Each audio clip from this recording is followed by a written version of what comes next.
বিসমিল্লাহির রহমানির রহিম। আসসালামু আলাইকুম। মানে গত লেকচারে আমরা 8 নং অঙ্কটা যেভাবে সমাধান করছি, 9 নং অঙ্কটা ঠিক একইভাবে, শুধু মাইনাস চিহ্ন আছে। অনেক সোজা এটাও। তাহলে এখন দেখো, স্কোয়ারের কোনো মান নাই, বি স্কোয়ারের কোনো মান নাই, শুধু এবির মান আছে। তাহলে আমরা স্কোয়ার প্লাস বি স্কোয়ার এই দুটাকে সামনে নেবো, এটাকে একটু পরে দেবো, এবি।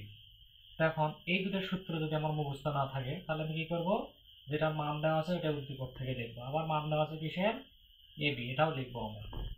তারপরে এই প্রশ্নে একটা এবি ছিল, এটাও এবিতে লিখলাম। তাহলে এখানে দেখো, দুটার উপর আলাদা করে স্কোয়ার আছে, এখানে একটা স্কোয়ার। তাহলে দুটো সংখ্যার উপর যদি আলাদা করে স্কোয়ার থাকে, তাহলে এখানে উপরে স্কোয়ার দেবো, আর সামনে এই স্কোয়ারটা এখানে নেমে দেবো। এখানে যদি মাইনাস থাকে, তাহলে গত 8 নং অঙ্কতে বলছিলাম যদি প্লাস থাকে এখানে মাইনাস, এখানে মাইনাস থাকলে এখানে প্লাস। তো এ মাইনাস বি এর মান আমরা পাইছি 5, তার উপরে স্কোয়ার প্লাস 2ab, আর একটা এবি হচ্ছে 3ab সমান 5 5 25 যোগ 3। এখন এবি এর মান আমরা পাইছি 36, তাহলে 25 প্লাস, তাহলে 36 দ্বারা গুণ করবো আমরা, 3 6 18 8, 3 3 9, 9 আর 10 108, 8 5 13 3, তাহলে থাকে 1 1, 2 আর 3 1, 133।